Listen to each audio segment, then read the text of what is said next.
मैंने ये नहीं कहा कि तशवीश नहीं, नौयत के इल्ज़ामात लगाए जा रहे हैं, उनका जवाब देना उनमें कोई वज़न नहीं। इलेक्शंस की बात की जाती है, पाकिस्तान फ़ौज को हुकूमत वक्त ने इलेक्शंस कराने का कहा, पाकिस्तान फ़ौज ने अपनी पूरी ज़िम्मेदारी और दयानतदारी के साथ वो इलेक्शंस कराए।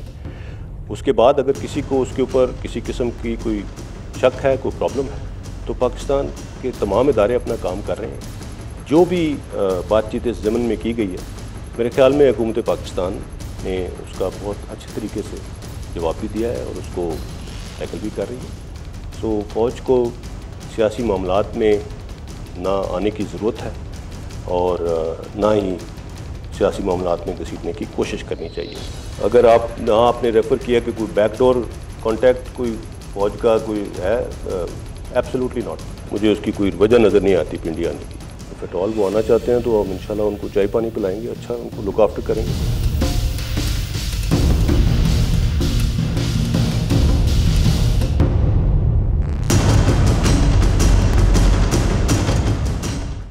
अस्सलाम वालेकुम। बड़ी बात के साथ मैं हूं आपका मेजबान आदिल शाहजेब। ओपोजिशन के इल्जामात पर तशवीश है, लेकिन सियासत से दूर रहेंगे। किसी किस्म के बैकडोर राब्ते हमारे नहीं हैं। पीडीएम रावलपिंडी आए तो चाय पिलाएंगे। हुकूमत और ओपोजिशन के दरमियान जारी सियासी कशमकश और पीडीएम की जानिब से मुबैयन इल्जामात पर पाक फौज का इंतहाई अहम रद्द-ए-अमल आज सामने आ चुका है, जिसमें बज़ाहिर यह तासुर मिल रहा है कि सियासी कशीदगी में फौज किसी सूरत ये नहीं चाहती कि उसको किसी नज़र से ऐसा देखा जाए कि शायद वो मुलव्विस है इन सियासी एक्टिविटीज़ में, और ना ही फौज होना चाहती है। ये पैगाम क्या सिर्फ अपोजिशन के लिए है पाक फौज का, या हुकूमत के लिए भी है? ये अहम सवाल है, क्योंकि खुद वज़ीर-ए-आज़म इमरान खान गुज़श्ता रोज़ ये दावा कर चुके हैं कि अपोजिशन फौज पर दबाव डाल रही है कि हुकूमत गिरा दी जाए।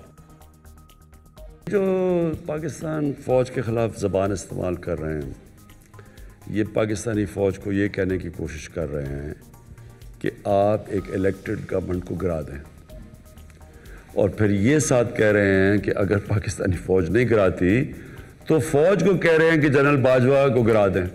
और इनकी कोशिश क्या है कि फ़ौज के ऊपर इतना प्रेशर डालें, उसको इतना मजबूर करें कि वो गवर्नमेंट को गिरा दें, क्योंकि वो डेस्परेट हो। पहले उन्होंने समझा गवर्नमेंट गिर जाएगी, पहले वो 2 महीने 3 महीने 4 महीने, जब गवर्नमेंट सर्वाइव कर गई है तो अब वो ये डेस्परेशन की एंड है कि जब GHQ चले जाएंगे। ये अपने इत्मीनान रख लो कि इनकी सारों की ट्रीटमेंट होने वाली है। हुकूमत और ओपोजिशन के दरमियान जारी सियासी माजराई में अगला मोड़ क्या हो सकता है? हुकूमत इस वक्त क्या सोच रही है? ओपोजिशन की क्या हिकमत अमली है? और क्या किसी किस्म का दरमियानी रास्ता निकलने के इम्कानात अब खत्म हो चुके हैं? इस पर तफसीली गुफ्तगू करेंगे वफाकी वजीर दाखिला शेख रशीद अहमद से, जिनसे हुकूमत की गवर्नेंस पर भी तफसीली बात आज होगी। शेख साहब बहुत बहुत शुक्रिया। पहले आगाज़ करेंगे हज़ारा में जो भी हुआ, 11 लाशें वहाँ पर पड़ी रही, और फिर खान साहब ने जिस तरह का बयान दिया काफ़ी कड़ी तनकीद हुई। फवाद चौधरी ने यहाँ तक कहा कि मिस हैंडलिंग हुई। नदीम अफजल चंद साहब कह रहे हैं हम शर्मिंदा हैं। अगर वज़ीर आज़म ब्लैकमेलिंग वाला अल्फाज ना भी इस्तेमाल करते तो मामला फिर भी बेहतर हो जाता। क्यों ऐसा महसूस होता है कि तहरीक इंसाफ उस पहाड़ पर चढ़कर मरना चाहती है जिस पर उसको चढ़ने की जरूरत ही नहीं? यानी आ बैल मुझे मार वाले मामलात जो हैं हुकूमत के, ये कब तक खत्म होंगे? सुधरे हुए हैं अल्टीमेटली।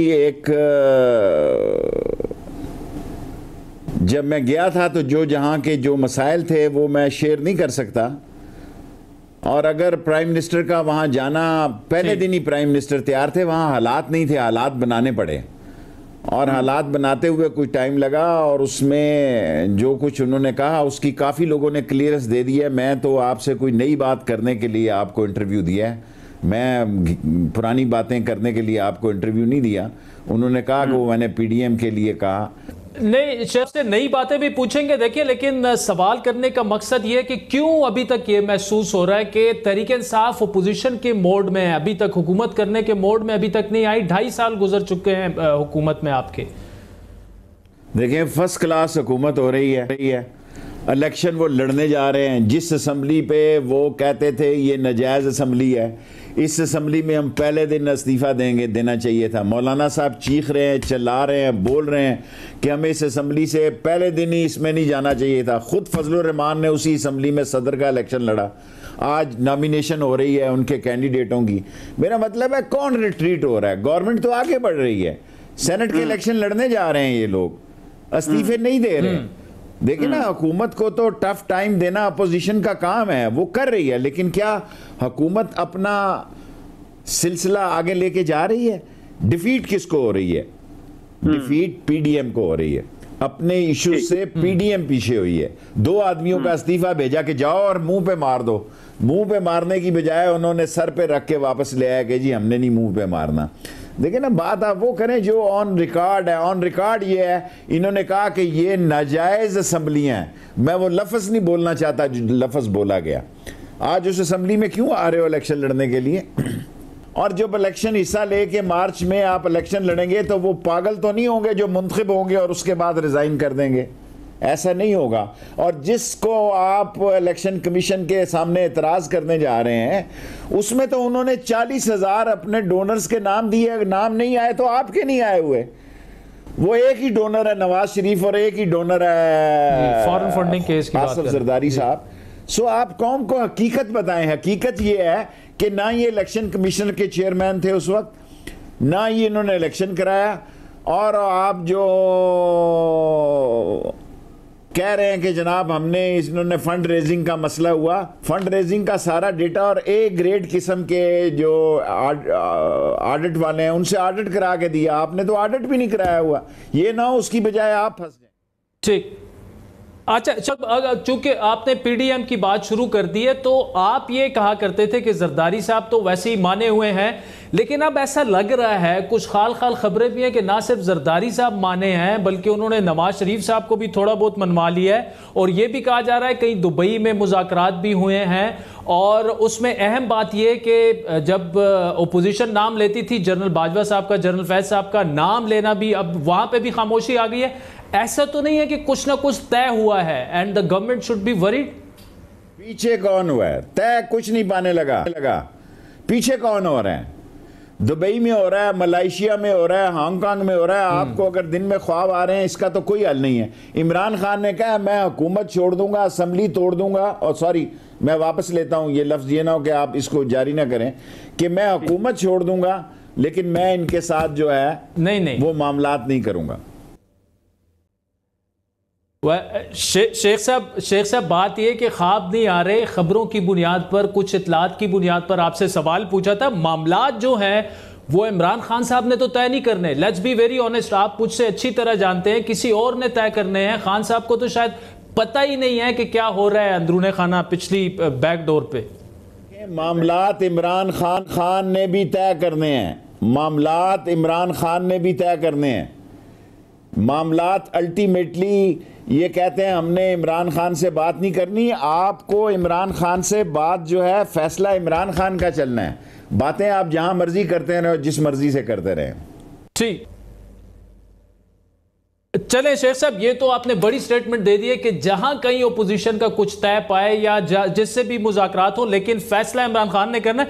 मोहम्मद अली दुरानी साहब शहबाज शरीफ से मिले, मौलाना से मिले, चौधरी नुसार से मिले, वो किसके मैंडेट पर फिर मिल रहे हैं? इमरान खान साहब बात नहीं करना चाह रहे, हुकूमत ने दुरानी साहब को कोई मैंडेट नहीं दिया, तो कौन किसकी मां पे वो कर रहे हैं दुरानी साहब? मैं क्यों कर रहे हैं? इंटीरियर मिनिस्टर कह रहा हूं कि हमारे कहने पे नहीं मिल रहे। जिसके कहने पे भी मिल रहे हैं उनको पता होगा। मैं एज ए इंटीरियर मिनिस्टर कह रहा हूं कि इमरान खान के कहने पे नहीं मिल रहे। मैं इमरान खान के बिहाफ पे बात करना चाहता हूं। बाकी वो किसके कहने पे मिल रहे हैं वो दुरानी से पूछो कि तुम किसके कहने पे मिल रहे हो भाई। ठीक है। अच्छा शेख साहब, ये बताइएगा कि पीडीएम इस्तीफों के मामले पर अभी तक कोई वाज़ेह मौक़िफ़ नहीं दे सकी। लॉन्ग मार्च की बातें हो रही हैं कि वो होगा, उसके लिए खान साहब ने शायद आपको ये कहा है कि आपने उनसे डील करना है। क्या आप तैयार हैं? जो मौलाना साहब ने कहा है कि लॉन्ग मार्च का रुख जो है वो इस्लामाबाद की बजाय पिंडी की तरफ भी हो सकता है। ऑल्दो DGISPR ने आज कह दिया पिंडी आएंगे तो हम भी चाय पिलाएंगे। देखें, कहने को तो मौलाना साहब जो मर्जी कह सकते हैं, कहने को तो पीडीएम जो मर्जी कह सकती है। इनका मुंह देखें और ये मसूर की दाल देखें।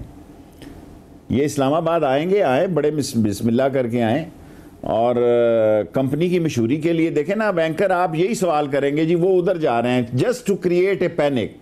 कहीं नहीं जा रहे वो, आएंगे एक लॉन्ग मार्च वो करेंगे जब मर्जी करें। शेख साहब उन्होंने कहा है, स्टेटमेंट आपके सामने रख दी है, हम क्यों पैनिक? प्रोग्राम में भी हर मैं कह रहा हूं अगर तुम वफा करोगे वफा करेंगे, जफा करोगे जफा करेंगे, सितम करोगे सितम करेंगे।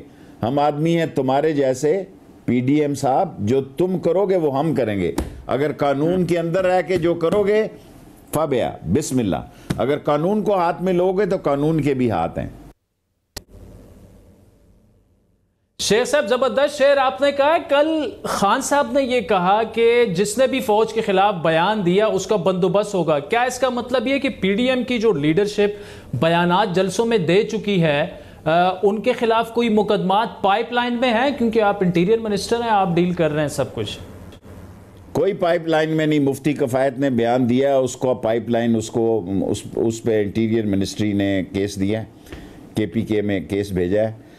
और हमारे पास कोई चीज़ पाइपलाइन में नहीं है। जिसने जो गैर पार्लिमानी और गैर शाइस्ता जुमले इस्तेमाल किए उसके ख़िलाफ़ केस भेज दिया केपीके में। वो छुपा फिर रहा है और जगह जगह छुपा फिर रहा है। सो उसके खिलाफ केस भेजा और कोई चीज़ पाइपलाइन में हमारे पास नहीं है अभी। ठीक, अच्छा शेख रशीद साहब, आपने ऐलान कर दिया कि फरवरी में नवाज शरीफ का पासपोर्ट जो एक्सपायर हो रहा है वो रिन्यू नहीं किया जाएगा। अब दावे तो तहरीक इंसाफ ने, आपकी हुकूमत ने ये किए थे कि नवाज शरीफ को हम वापस लाएंगे, हर हालत में वापस लाएंगे। उनके पास पासपोर्ट ही ना हो तो फिर कैसे नवाज शरीफ? इसका मतलब तो ये लिया जा सकता है कि हुकूमत खुद नहीं चाहती कि नवाज शरीफ वापस आए ताकि आपके लिए प्रॉब्लम्स पैदा ना हो। आ जाए ना, वो कहे मुझे कि मैं आना चाहता हूँ, वो कहे।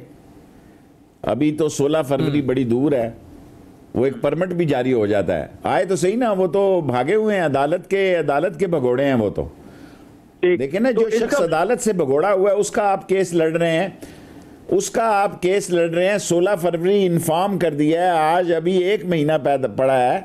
इसका मतलब है वो वहां रहना चाहते हैं ना, वो टिकना चाहते हैं, वहीं रहना चाहते हैं। वरना 1 महीने में वो आ सकते हैं, उनको आने के किसी ने रोका तो नहीं है। ये तो नहीं है कि किसी ने कहा कि आप मत आए, आप आए, जम आए। शेख साहब, आपने एक ऐलान किया कि उनका पासपोर्ट रिन्यू नहीं किया जाएगा, तो मेरा तो सवाल बनता है उस पर कि क्यों किया? तो ये केस लड़ने की तो बात नहीं है। अगर उनके पास एक ही मुल्क का पासपोर्ट है और आप उसे कैंसिल कर दें, ये इंसानी हुकूक का मामला बन जाता है। तो फिर अगर आप वापस आना, वो नवाज शरीफ वापस आना चाहें तो आप उन्हें फिर पासपोर्ट बना के दे देंगे? ह्यूमन राइट की बात आएगी, वो आने की बात, जब वो आने की बात करेंगे उस वक्त सोचेंगे। आप उनका इतनी फिक्र ना करें, उनसे कहें आप आ जाएं, 1 महीना है। जब वो आने की बात करेंगे फिर उनको देख लेंगे कैसे डील करना है। नहीं शेख साहब, हमें आपकी भी फिक्र है, सीनियर सियासतदान है, माशाल्लाह आपको वजारत दाखिला मिली है और इस्लामाबाद के हालात जो हैं वो ठीक नहीं है, डकैतियां बन रही हैं। उसामा वाला केस यहाँ पे हो चुका है, नौजवान पीटीआई का वोटर, उसे जिस तरह रात को पुलिस ने उसे शहीद कर दिया। दारुल हुकूमत में क्या हो रहा है? तो हमें तो इस चीज़ की भी काफ़ी फिक्र है। उम्मीद है कि ये मामला भी काफ़ी जल्दी ठीक हो जाएंगे। किया नया आईजी लगाया है, और उससे बड़ा को होता है तो बताएं, उसको भी हटा देते हैं, एसपी भी हटाएंगे, यही कर सकते हैं। सही है। जो सबसे बड़ा ओहदेदार है उसको हटाया है, आपकी फरमाइश पे नहीं हटाया, उसकी कारकर्दगी पे हटाया। ठीक, अच्छा शेख साहब, हुकूमत की चलें कारकर्दगी की बात कर लेते हैं। गैस की लोड शेडिंग शुरू है, बिजली पूरे मुल्क में ब्रेक डाउन हो गया था, अब फिर उसके बाद आपने बिजली भी महंगी कर दी है, चीनी महंगी हो गई है। आम आदमी जिसके साथ आप बैठते हैं, सुबह नाश्ता करते हैं, लंच करते हैं, रात का डिनर उनके साथ कहते हैं, वो क्या आपको नहीं कह रहे कि यार ये कैसी तरीके इंसाफ है, कैसी तब्दीली है? आपने तो डबल ट्रिपल कर दी है महंगाई, नून लीग को भी पीछे छोड़ दिया, पीपल्स पार्टी को भी पीछे छोड़ दिया। दरअसल वो चोर और डाकू और बेईमानों ने इतना लूटा, आवाम को समझ है चीनी आटा मसला है, ज़रूर है, और ये पैदा इन चोरों की वजह से हुआ। ये जो चोर है ना, जिन्होंने दोनों नाखनों से नोचा, दोनों हाथों से नोचा इस मुल्क को, और 10 साल तक नोचते रहे, और अब पाकिस्तान उनको बुला रहा है, पाकिस्तान आने के लिए तैयार नहीं है। सो इन चोरों की वजह से ये सारे मसले पैदा हुए। बिजली का मैं एक्सपर्ट नहीं हूँ, इसलिए मैं आपसे बात नहीं करना चाहता। महंगाई की बात बिल्कुल ठीक है, ठीक करेंगे इंशाअल्लाह ताला। इस साल में आप देखेंगे इकॉनमी ठीक है, स्टॉक एक्सचेंज बहुत तेज़ी में है, डेफिसिट बेहतर हो रहा है, एक्सपोर्ट बढ़ रही है, एक्सपोर्ट इस हद तक बढ़ रही है कि अल्लाह नज़र बद से बचाए। सो ये जो बढ़ रही है एक्सपोर्ट, वो जब हमारी इंपोर्ट और एक्सपोर्ट के अंदर जो डिफरेंस था वो ख़त्म, वो बेहतर होंगे सूरत हाल, तो आवाम को उसकी रिलैक्स मिलेगी ना। वो चोरों की तरह तो नहीं कि सारे मुल्क को लूट के इंपोर्ट करते रहे और एक्सपोर्ट का भट्टा बैठा दिया था।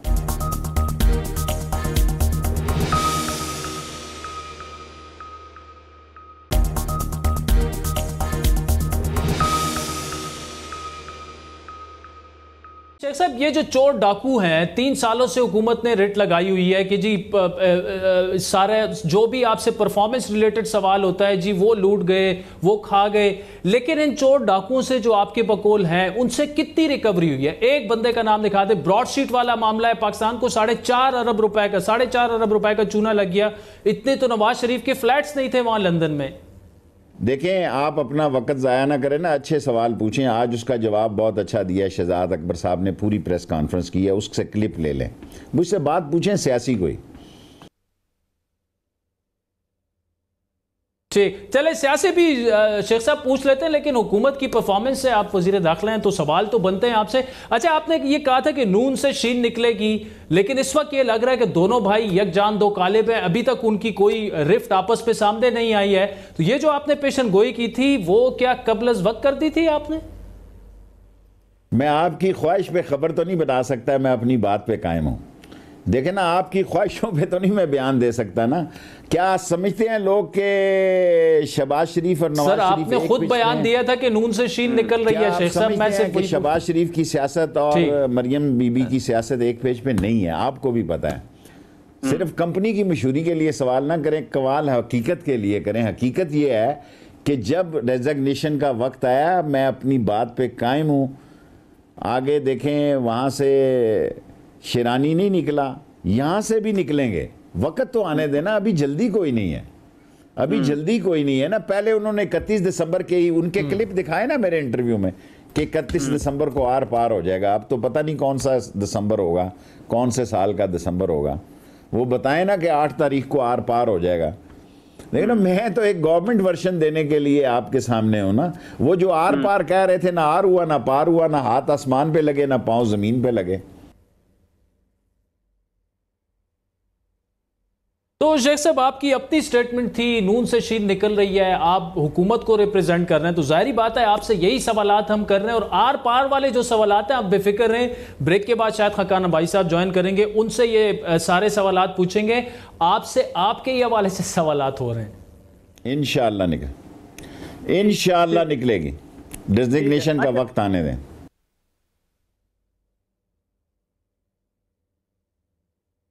ठीक है। अच्छा, जरदारी साहब की सियासत को आप अगले 2 माह में शेख साहब कैसे देख रहे हैं? इस्तीफे के लिए पीपल्स पार्टी तैयार नहीं है, जिमनी और सेनेट इलेक्शन में हिस्सा ले रही है, लेकिन अगर लॉन्ग मार्च पे पीपल्स पार्टी आ जाती है तो हुकूमत के लिए बड़ा मसला बन सकता है। तो जरदारी साहब आए, आप उनको भी चाय पिलाएंगे?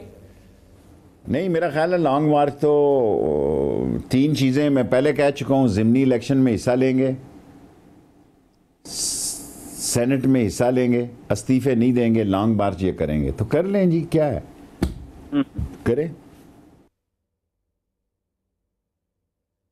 ठीक, शेख साहब बार बार ये सुनते आए हैं कि एस्टेब्लिशमेंट और हुकूमत एक पेज पे, और पाकिस्तानी तारीख में पहली दफ़ा कि एस्टेब्लिशमेंट हुकूमत को बड़ा खुल के इतना उन्होंने सपोर्ट किया। अगर हुकूमत की कारकर्दगी बेहतर नहीं होती है अगले 8-9 माह में या साल में, तो क्या आप समझते हैं कि ये एक पेज वाला मामला फिर भी बरकरार रहेगा? अगर अवाम सड़कों पर आ जाती हैं तो फिर तो बड़ा मुश्किल होगा उनको बैकअप करना आपको। देखें, अब आप एस्टेब्लिशमेंट के स्पोक्समैन बन गए हैं कि एस्टेब्लिशमेंट के लिए बड़ा मुश्किल होगा जारी रखना। मेरा आप इंटरव्यू लेना, आप स्पोक्समैन ना बने। असल मसला जो है कि जनरल बाजवा ने यह कहा कि जो भी मुंतखब हुकूमत होगी, एक नहीं 2 दफा, मैं आपको टोकूंगा नहीं, सहाफी का काम सवाल करना ही होता है। वो मैं आपसे के मामलात के लिए मामलात लॉन्ग मार्च वो आ रहे हैं, वो आ जाए, किसी ने उनको रोका तो नहीं है। और हर इस हद तक जनरल बाजवा ने कहा मेरी मौजूदगी में 2 मरतबा अपोजिशन को कि अगर आप हुकूमत में हुए तो आपके पीछे भी खड़े होंगे। ठीक, ये अपोजिशन को कहा, सारी अपोजिशन वहां बैठी हुई थी। नहीं शेख साहब, चले दूसरे अंदाज में मैं ठीक है, दूसरे अंदाज में मैं आपसे ये पूछ लेता हूं कि खान साहब ने दावा ये किया था कि पाकिस्तान की दो सियासी जमातें, पीपल्स पार्टी, नून लीग, पीपल्स पार्टी में भुट्टो ही आ रहे हैं, नून लीग में नवाज शरीफ ही आ रहा है, और हम हकीकी जमहूरियत लाएंगे, तहरीक इंसाफ में इंट्रा पार्टी इलेक्शन कराएंगे। 2.5 साल हो गए हैं, कहाँ है इंट्रा पार्टी इलेक्शन? तो पाकिस्तानी अवाम किसके पास जाए? खान साहब ने तो अपने किसी वादे पर डिलीवर नहीं किया। पार्टी में पीटीआई का नाम, इमरान खान का नाम पीटीआई है। पीटीआई जो है वो इमरान खान के बलबोते पे, लोगों ने इमरान खान के, there is a face behind a case, लोगों ने इमरान खान के कहने पे वोट दिए, किसी और के कहने पे वोट नहीं दिए। और ये कहना कि पीटीआई में कोई और भी है इमरान खान के अलावा, तो मैं आपके सवाल की तायद करता हूँ कि कोई और चेहरा नहीं है। इमरान खान एक चेहरा है, वो आगे लेके जा रहा है और आगे लेके जाएगा इंशाल्लाह। शेख साहब, इसी मंतक को फिर अप्लाई कर लें तो पीपल्स पार्टी में भुट्टो खानदान को वोट मिलता है, नून लीग में नवाज शरीफ के नाम का वोट पड़ता है, तो फिर क़यादत वहाँ उनके पास भी होनी चाहिए। तो खान साहब फिर क्यों कह रहे हैं कि वहाँ पे ख़ानदानी बादशाहत है, और वो तो पीटीआई में भी खान साहब ही हैं और कोई मुकाबले में तो नहीं आ सकता। फिर क्या करें फिर? अब बताएं ना क्या होता है, बांग्लादेश में क्या हो रहा है, इंडिया में क्या हो रहा है, मेरे एशियन कंट्रीज़ में तो ऐसी सूरत हाल चल रही है। ऐसा अब इमरान खान की तो कोई औलाद नहीं है सियासत में, कोई उसका कारखाना नहीं है, वो पीटीआई का चेहरा है, फेस है, लोग इमरान खान को जानते हैं और किसी को नहीं जानते। तो इसमें मैं अब बताएं क्या करूं, जो मुझे आप हुक्म दें मैं वैसे करूं। अच्छा ठीक है शेख साहब, आपने मुख्तलिफ अदवार देखे, डट कर हुकूमत भी की, अपोजिशन भी की। मौजूदा सूरत हाल में क्यों ऐसा ये रिफ्लेक्ट हो रहा है कि तहरीक इंसाफ से हुकूमत नहीं चल रही? क्या वाकई उनकी मुश्किलात बढ़ी हैं? क्या काबीना में कोई जो कोऑर्डिनेशन है उसका फुकदान है? वजह क्या है? क्योंकि आटा चीनी बुरान आ जाते हैं, उसके बाद कमीशंस बन जाते हैं, लोग अरबों उड़ा ले जाते हैं। ये तासुर क्यों ख़त्म होने का नाम नहीं ले रहा कि तहरीक इंसाफ से हुकूमत नहीं चल रही? देखिए, आप सारे सवाल पीडीएम की स्टेटमेंटें दे रहे हैं, इतने लंबे चौड़े जो सवाल कर रहे हैं। हालांकि इस कैबिनेट में डिस्कशन होती है, मैं कई कैबिनेट्स में रहा हूँ, वहाँ 2-2 महीने बाद कैबिनेट के इजलास नहीं होते थे और कोई बात भी नहीं करता था। ये पहली कैबिनेट है इमरान खान की जिसमें के लंबी चौड़ी डिस्कशन होती है और हर मंगल को होती है। और जितनी डिस्कशन आज तक पाकिस्तान की जमहूरी हुकूमतों में हुई है, इमरान खान की अकेली हुकूमत में हुई है, रिकॉर्ड उठा के देख लें। हालांकि मैं खुद समझता हूँ कि 8 दिन की बजाय 15 दिन या महीने में होनी चाहिए, लेकिन 8 दिन में मंगल के रोज कैबिनेट होती है। कल यहाँ कैबिनेट है और सारे लोग खुल के बात करते हैं और इमरान खान के माथे पे बल नहीं। शेख साहब देखिए, पीडीएम के कोई सवालात नहीं है। खान साहब ने लोगों को जो ख्वाब दिखाए थे, अगर वो पूरे नहीं हो रहे हैं तो सहाफ़ी का काम है, डेविल्स एडवोकेट। आप हुकूमत है, आपके सामने मैं अपोजिशन बनूंगा, अपोजिशन के बंदे को बिठाएंगे, मैं उनके सामने हुकूमत बनूंगा। खान साहब ने खैबर पुख्तनख्वा जैसा मिसाली, कहते थे मिसाली पुलिस है, मिसाली सूबा है, वही पंजाब में करूंगा। पंजाब की जो सिचुएशन है वो आपके सामने है। तो जो ख्वाब दिखाए थे अगर वो पूरे नहीं हो रहे तो सवाल तो बनते हैं खान साहब, खुसूसन पंजाब के हवाले से। कुछ मसाइल हैं। वो पहली दफा एक शख्स आया है, एक गैर तरक्की याफ्ता इलाके से आया है, उसने आगे कोई शहबाज शरीफ की तरह या दूसरों की तरह खौंचे नहीं मारे। और इमरान खान खुद पंजाब के मामलात पे नज़र रखता है, खुद पंजाब के मामलात में। मेरे शहर में एक यूनिवर्सिटी आई है, एक कॉलेज बना है, हम नाला ली ला रहे हैं इंशाअल्लाह ताला, हम ला रहे हैं इंशाअल्लाह ताला, एक हॉस्पिटल बना रहे हैं। इसी तरह होते हैं मसले। देखिए ना, लोगों ने पंजाब में एक थोड़ी अक्सरियत के साथ 2.5 साल पंजाब ने लगा लिए, जब लोग ये कहते थे कि जनाब आज गया या कल गया। और इमरान खान ने ये कहा कि मेरे साथ ही बुज़दार जाएगा।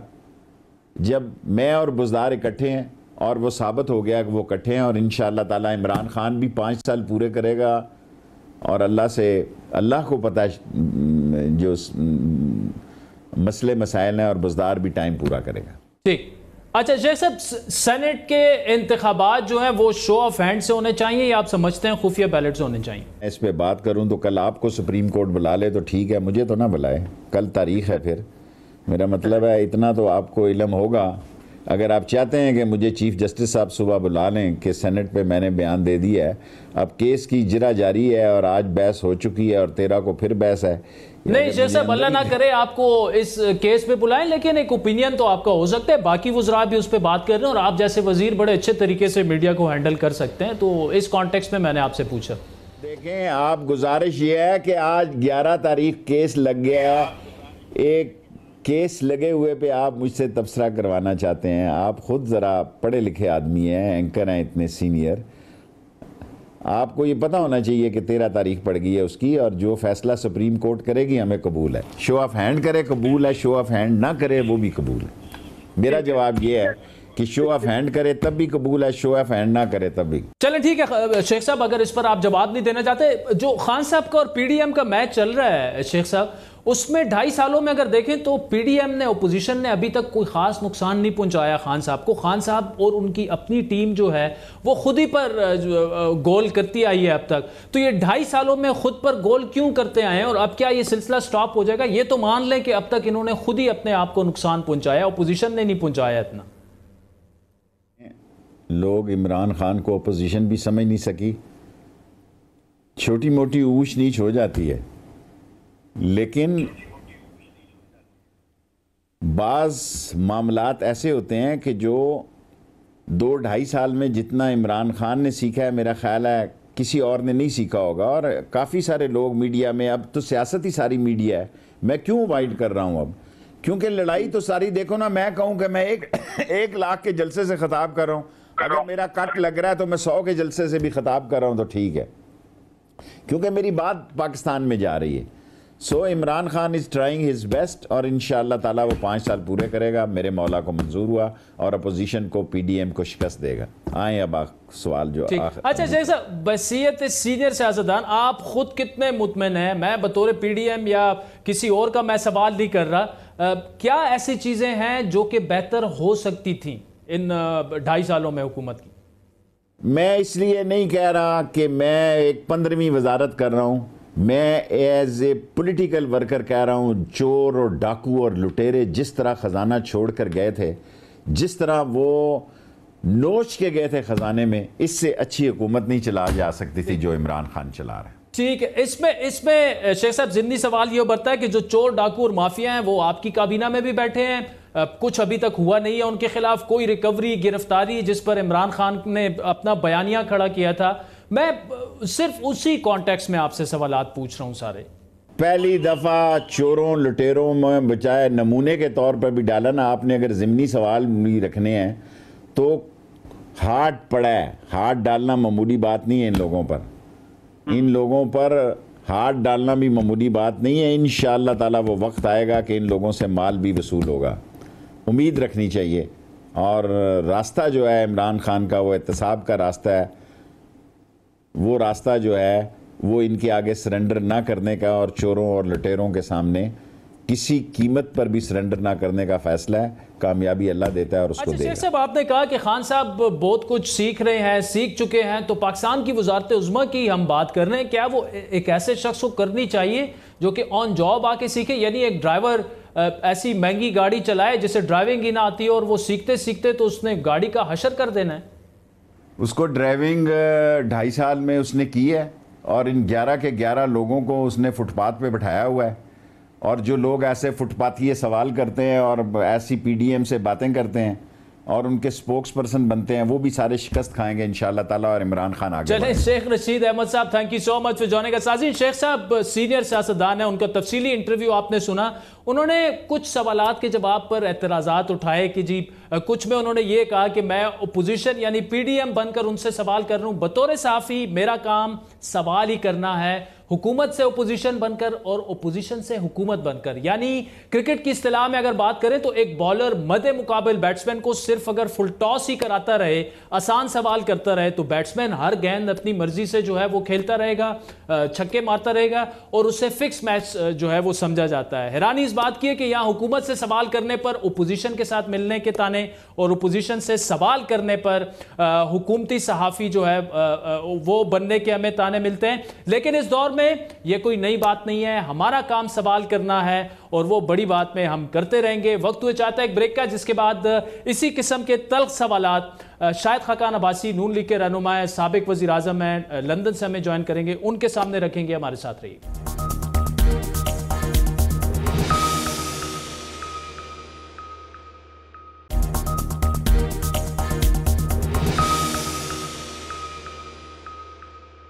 वेलकम बैक नाज़रीन। क्या ओपोजिशन फौज को सियासत में मुलव्विस करना चाह रही है या कर रही है? क्या ओपोजिशन के इल्जामात पर फौज के जवाब के बाद पीडीएम की क़यादत की जानिब से अहम मुल्की इदारे पर इल्जाम तराशी का सिलसिला अब खत्म हो जाएगा?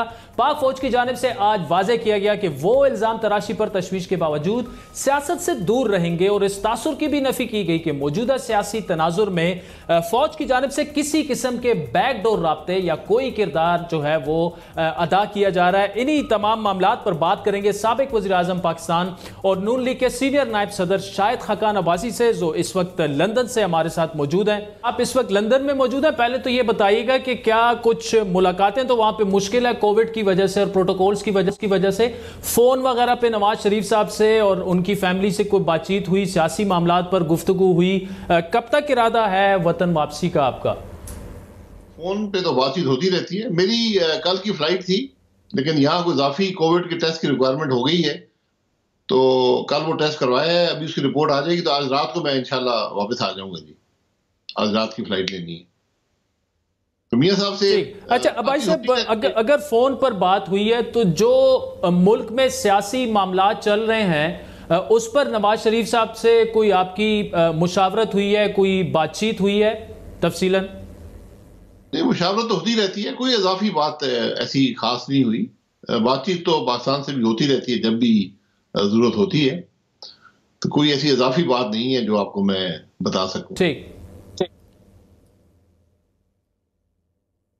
अच्छा, आज भाई साहब DGISPR ने प्रेस कॉन्फ्रेंस की, आपकी नज़र से गुजरी होगी, जो वो ये कह रहे हैं कि ओपोजिशन के इल्जामात पर उन्हें तफ्तीश है लेकिन फौज सियासत से दूर रहेगी, किसी किस्म के बैकडोर राब्ते भी उनके नहीं हैं, और पीडीएम का लॉन्ग मार्च अगर पिंडी आए तो उन्हें चाय पिलाएंगे। तो सर, आपको चाय की दावत भी मिल गई है, अब क्या कहेंगे आप पिंडी से भी? नहीं, कि फौज सियासत में नहीं है तो फिर चाय भी नहीं हो सकेगी, तो इसलिए अच्छी बात है फौज सियासत में ना। हम तो पहले दिन से यही कह रहे हैं कि आज जो हमारे मुल्क की मुश्किलात हैं उसकी बुनियादी वजह यही है कि जो सब इदारे अपने आईनी हदूद के अंदर नहीं रहते, और वक्त ने साबित किया कि जो भी हम ये मॉडल्स बनाते रहे हैं, जो इलेक्शन में होता रहा है, उसके असरात मुल्क पर अच्छे नहीं हुए। तो आज अगर DGISPR साहब ने बात कर दी है तो अच्छी बात है। हम तो पहले दिन से यही बात कर रहे हैं, लेकिन इसका अमलन ये बात नजर आनी चाहिए। मैं कल रात भी मुझे 2-3 MNS का फोन आया और उन्होंने कहा कि हमें राब्ता किया गया है और कहा गया है कि आप इस्तीफे अपने जमा ना करवाएं जमात के पास। तो जब ऐसे मामलात होंगे तो फिर ये इन हर किस्म के शक शुबा पैदा होता है।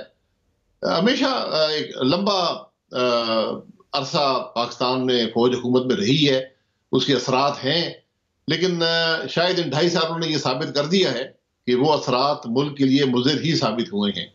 तो हमें अब खुद, हम सब को वतन है, किसी की हुबुलवतनी पर शुबा नहीं है, चाहे जो मर्जी इल्जामात लगते रहें, हमने कभी किसी पर शुबे का इजहार नहीं किया।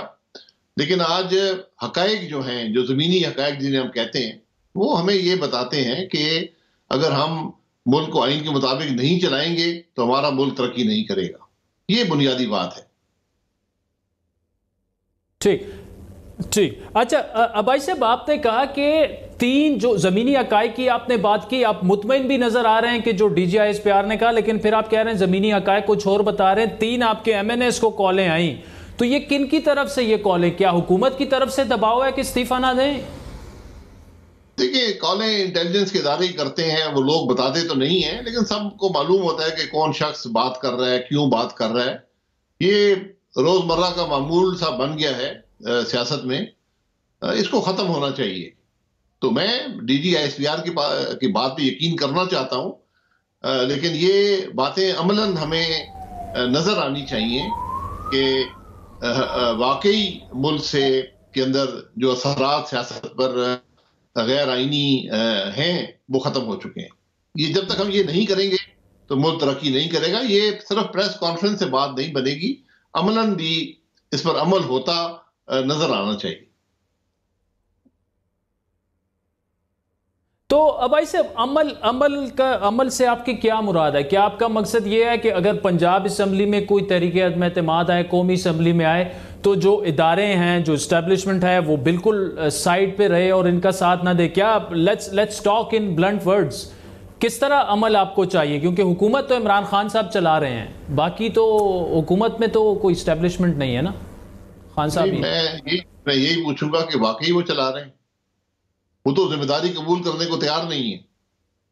अगर वो जिम्मेदारी कबूल करते हैं तो बड़ी अच्छी बात है, क्योंकि हमें तो कुछ और नजर आता है।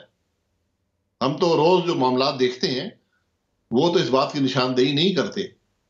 आज भी हुकूमत के अंदर बेपनाह असर है। उस असर के बावजूद अगर हुकूमत के ये हालात हैं, तो इसका मतलब है कि उस असर का कोई फायदा तो मुल्क को नहीं हुआ। तो आज हमें ये बातें जरा एक खुले दिल और खुले दिमाग से सोचनी पड़ेंगी कि जो कुछ भी 73 साल मुल्क की सियासत में होता रहा है, जो दबाव रहे हैं, जो असरात रहे हैं, वो मुल्क को कुछ दे नहीं सके। तो आज हमें ये सबको बैठकर ये तहैया करना चाहिए कि हम मुल्क को आइन के मुताबिक चलाएंगे, वरना मुल्क आगे नहीं बढ़ेगा। ये 2.5 साल ने कम से कम एक बात अगर साबित की है तो वो ये बात साबित की है कि इन तरीकों से मुल्क नहीं चलेगा। ये जो हम निज़ाम बनाते हैं आइन से बाहर, कोई भी हाइब्रिड के नाम से, कभी किसी और नाम से, जो इलेक्शनों में होता है, जो हम सब देखते हैं। आज तो बच्चा बच्चा पाकिस्तान में ये बात कर रहा है, इससे मामला नहीं चल रहा। ये भाई साहब, तो फिर आपके पास इसका हल क्या है? इस्तीफे अभी तक सामने आपके नहीं आए। ज़िमनी इंतखाबात में आप उस असम्बली के हिस्सा ले रहे हैं जिसको बार बार बोगस कहा गया, नाजायज़ कहा गया। लॉन्ग मार्च में भी डामाडोल है, पीपल्स पार्टी कुछ और कह रही है, आपकी जमात को अभी तक वो मोमेंटम भी अवाम का नहीं बन पाया, पीडीएम का। तो आपके पास भी तो स्ट्रैटेजी नहीं है, क्लियर कट आपको भी पता नहीं है कि क्या व्हाट्स द वे आउट।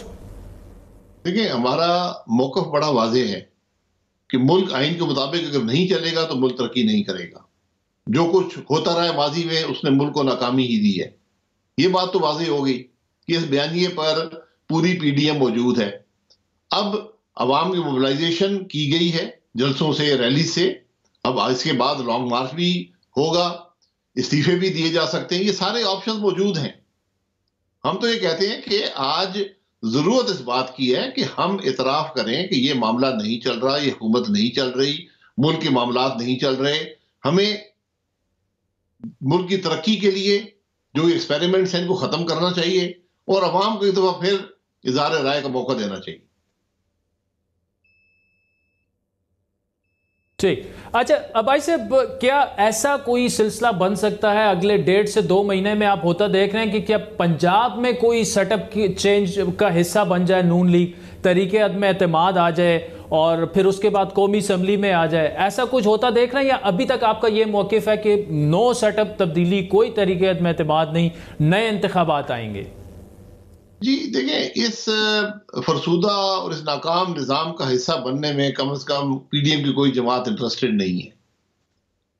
तो अब एक ही हल है सारे मामले का। हमेशा सियासी जमूद का हल इलेक्शन में होता है और आज अवाम की अपनी डिमांड है कि हमसे जो मैंडेट चोरी किया गया था वो हमें वापस दिया जाए और हमें फिर इज़हार राय का मौका दिया जाए। यही वाहिद हल है आज मुल्क के सियासी जमूद का और जो मुल्क के अंदर परेशानी है उसको दूर करने का। ठीक, भाई साहब, आखिरी सवाल अगर मुख्तसरन जवाब दीजिएगा कि ब्रॉड शीट के सरबरा की जानिब से इल्ज़ामात लगाए गए हैं कि नवाज शरीफ ने जो है उनकी किसी फैमिली मेंबर की जानिब से उनको रिश्वत की पेशकश की गई। बड़े संगीन इल्ज़ामात हैं, तो क्या इस पर कोई डिस्कशन हुई आपकी पार्टी को? शायद ये तो लंदन के कोर्ट का मामला हो गया है। फिर डिस्कशन की कोई जरूरत नहीं है। अगर इस शख्स को पेशकश हुई थी तो उसको अदालत में जाना चाहिए था, उसको नैब को बताना चाहिए था। इस शख्स को, इस कंपनी को नैब ने कॉन्ट्रैक्ट दिया था, 20 साल हो गए, अरबों रुपया वो पाकिस्तान का ले चुका है। अगर उसके पास कोई सबूत थे, क्या वो मिले हैं? क्योंकि एक पैसा तो नवाज शरीफ साहब के खिलाफ तो आज तक मिला नहीं है। तो अब ये खसियानी बिल्ली खंबा नोचे वाली बात है। अगर उसके पास कुछ है तो उसको अदालत में जाना चाहिए था। क्या उसने नैब को ये सबूत दिए हैं? क्या कुछ रिकवरी हुई है? आज तो हमें तो सिर्फ ये पता है कि शायद कोई 10 अरब रुपया पाकिस्तान का कम से कम ये शख्स लेकर खा चुका है और 20 साल से मियां नवाज शरीफ का पीछा किया जा रहा है और मिला किसी को कुछ नहीं है। इल्जामात सारे लगाते हैं, गाली सारे निकालते हैं, तो कम से कम माफी मांग लें। मैं तो तवक्को करता हूं कि नैब, ये हुकूमत, मुशर्रफ, पिछली हुकूमतें माफी कम से कम नवाज शरीफ साहब से मांगेंगी कि हमने बड़ी कोशिश की, हमें मिला कुछ नहीं है, हम शर्मिंदा हैं। इतना तो इखलाकी कदरें होनी चाहिए इंसान में। चलें, शाहिद खकान अबाई साहब, thank you so much for joining अस। नाज़रीन, आज के प्रोग्राम पर आपके फीडबैक के मुंतज़िर रहेंगे। हमारा ट्विटर हैंडल है @बड़ी बात। मुझे, मेरी टीम समेत इजाजत दीजिए। अल्लाह हाफिज।